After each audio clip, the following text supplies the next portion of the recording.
My brothers and sisters, what's going on? Steel Sermon in the house Sunday evening with another video. And like I always say, if you're enjoying the channel, do me a favor, like, comment, subscribe, follow me down on Instagram and on Twitter. Links are posted down in the description box below. So I'm currently recording this as the 2-minute warning is going on in the fourth quarter. The game's pretty much over. I don't see Detroit making a rally. Steelers looks like we're going to get the job done 19-3 unless Detroit gets a garbage time touchdown or something. But I'm recording this now because the game's pretty much over. So, yeah, we win all 3 of our preseason games, and I'm going to come on here and talk about tonight's game. I saw a good majority of it, didn't see the whole thing because I had to take care of something a little bit after halftime, but going to talk about this game, and I'm going to start with the bad first. The first bad thing that I took away from this game, the offensive line is still garbage, especially Dan Moore and Kendrick Green. I want those two off the O-line ASAP, and if you saw me in Steel Twins' stream, shout out to you guys. Your channel's awesome. Keep doing what you're doing. I can't wait to stream with you guys in week 1, so be sure to check that out. But, yeah, Dan Moore is trash. Dude constantly gets blocked up by every single pass rusher and linebacker, and he gets swarmed in the quarterback, causing a sack. So that's why I'm not going to put all of it on Mitch Trubisky, and I'll get to Mitch in a little bit. But, yeah, Kendrick Green is just, what a letdown he's been. Same thing with Kevin Dotson. Kevin Dotson, I should have mentioned him too, I'm sorry. Kevin Dotson's been a letdown too. I mean, there was a reason that I was hyped up about him when we drafted him in 2020 because I really did think he had a lot of potential to be one of our best linemen, and this guy is just pretty much like what Dan Moore's doing. I mean, he has no protection, he's not using his strength at all, and he gets bullied by the pass rush. I mean, how many freaking years, let alone snaps in the league, does it have to take for a guy to learn how to pick up a block? I'm telling you, this frickin' O-line should probably be in jail for manslaughter because one day they're going to get our quarterback killed. And I think Mitch, credit to him, he did what he was able to do given how bad this O-line just continues to collapse. And it's not like it's a 1-year or 1-game thing. This has been going on since last year, and it's bleeding into this year. Now, granted, I know the O-line has a lot of young players on this team, and it's probably going to take them time to develop more, but here's my thing. How many games does it take for these guys to pick up a block? You can't keep using they're young and they need time to develop card. You can't keep using that excuse, because that was the same excuse that we used for Big Ben's O-line for the majority of his career. I just expect this O-line to do better. Granted, there were a couple of plays in this game where the O-line actually did give the quarterback, a clean pocket and good protection, but a couple times a game isn't going to suffice it. It just doesn't. So Kevin Dotson's been a letdown as well. And Kendrick Green, the less said about him, the better. He is by far the worst player on this offensive line. And this guy has the gall to wear number 53 like Marquise Pouncey did, same friggin' position too. You ought to be embarrassed, Kendrick Green, him getting constantly pancaked like that. I mean, what is wrong with this guy? I mean, same thing. He's young. He needs to learn. He needs to develop more. How many times are we going to hear that? How many snaps does it take for this guy to learn how to block? My patience with him is waning, and I'm telling you, I wanted to get on board with Kendrick Green. I wanted to like him. I wanted to give him a chance, but as I watch this guy, preseason or regular season, my faith in him continues to drop and drop and drop and drop. This guy is going to have to do a complete 180 for me to have to regain confidence in him. Plain and simple. James Daniels, I almost said James Morgan, I'm sorry, but James Daniels, This guy's been a letdown so far as well. I expect better from him. I'm not going to kill him yet because, he needs to. This is his first full season with us, so I'm not going to get too on him yet. And it's really sad when Chooks is probably the best guy on this O-line, and we all know how garbage he is. So that's really saying something when Chooks is the best lineman on this O-line. That really is sad to say. So that's the first bad thing. Second bad thing, and like I said, it's not completely his fault, but he does carry blame. It's Mitch Trubisky. I'm trying to be fair with Mitch. I'm trying to like this guy. I'm trying to, give him the benefit of the doubt. But today he had a bad game. You got to put a little bit of blame on the quarterback sometimes, and Mitch made some terrible throws today, trying to thread the needle into triple coverage when he can't make that kind of throw, staring down receivers.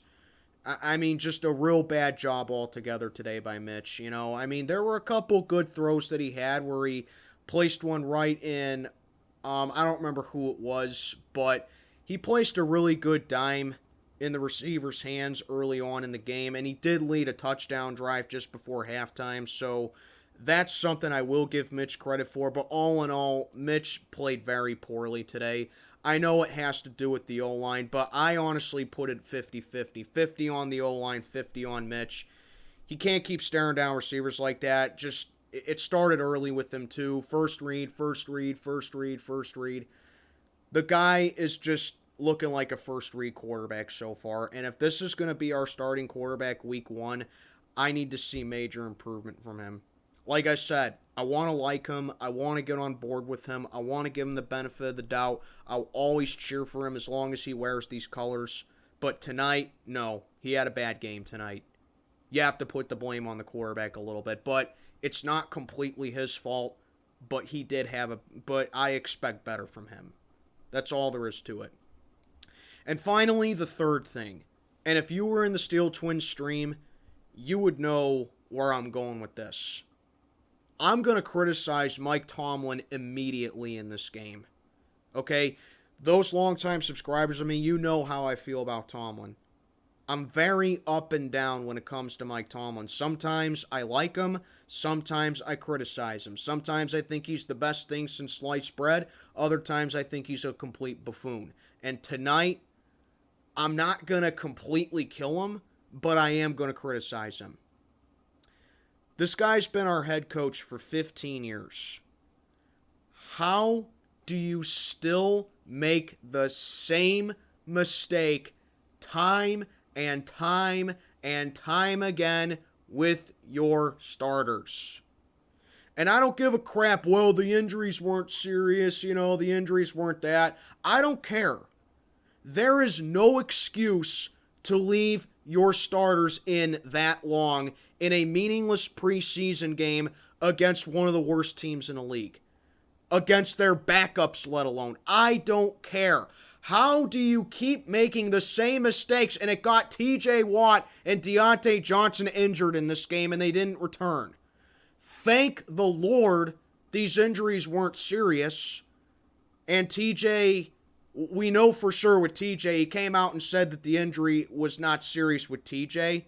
But I'm telling you, Tomlin is going to have a lot of questions to answer to as to why he continues to put his starters in when it's unnecessary, let alone in a preseason game. And we even see it, with Najee in the second quarter. He even tried to do one of his patented hurdles that he likes to do. Najee, I know you like trying to make a play. I know you like showing off your athleticism, dude. But we need you for the regular season. You should not be doing that. I know he didn't hurt himself, but what if he did? You might call this overreacting, and I don't care. I'm telling it like it is. I don't like Tomlin constantly putting in his starters or leaving in his starters when it's unnecessary. If it's for a couple series or just one quarter, okay, fine. I understand that. But we're talking about the defensive player of the year. A guy who does not need that much preseason time. I mean, come on. 15 years as our head coach, and you still make these mistakes? You still don't know that, hey, it's preseason. Maybe we need these guys for the regular season as much as we possibly can. And if they get hurt in the regular season, they get hurt in the regular season. Nothing you can do about that.